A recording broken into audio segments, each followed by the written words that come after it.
David, you are beloved by people in New York. You're one of the all-time greats for the Mets. What did it do for your spirit to surprise these kids and see their priceless reactions on their faces? Well, obviously, I had a bit of an advantage knowing Kat and Adam Rubin out here. So when I got the invite, checked the schedule, and obviously didn't have much going on this morning. So made the drive out here, and it was cool because, as I told the kids, this is baseball to me in one of the purest forms. An amateur, trying to continue to get better, to continue to work on their craft, and to see just the dedication they have to baseball and the joy that they get out of playing baseball.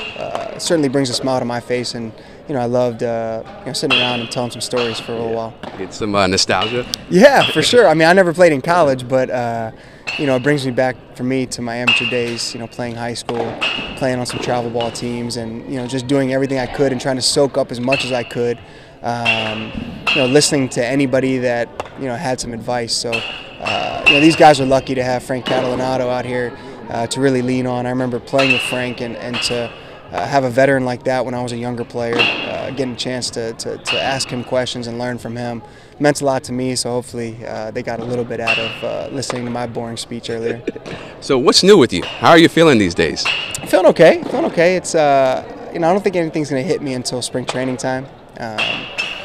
For me, it's been somewhat of a typical winter.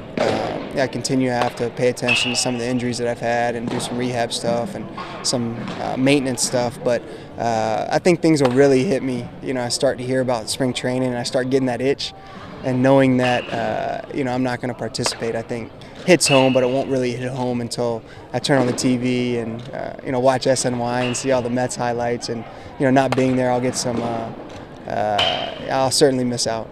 So now you've accepted a role as a special advisor to Jeff Wilpon and Brodie Van Wagenen. What is your day-to-day work like with them? Well, it's a part-time role. So Brodie from day one has been very accepting of picking up the phone and giving me a call and asking for my advice on certain things.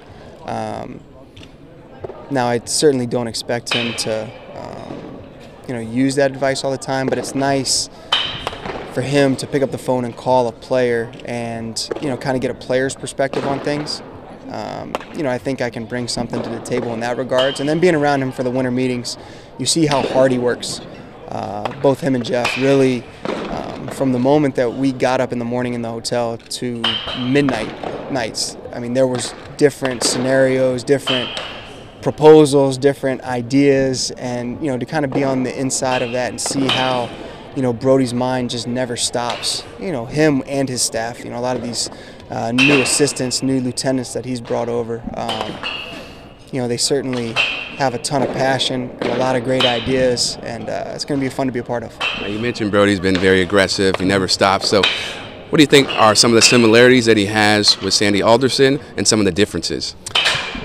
Well, I wasn't in on a lot of the, obviously, dealing with Sandy. I was playing, but I can say, being around Brodie, the engine just never stops. I mean, it's just, he doesn't even have time to stop and grab a sandwich. It's like, a coffee and let's go on to the next meeting. So it's pretty cool to kind of see how he formulates a plan A, a plan B, a plan C, and he goes right from the A to the B if the A doesn't work, and it's kind of pretty cool to see that behind the scenes work. So that gives you a lot of confidence with this team going forward? I felt like, as a player, like that's the kind of engine I wanted.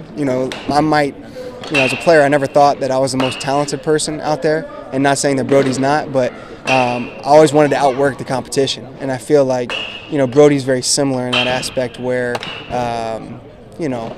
time will tell, about obviously the decisions, which I like the decisions, but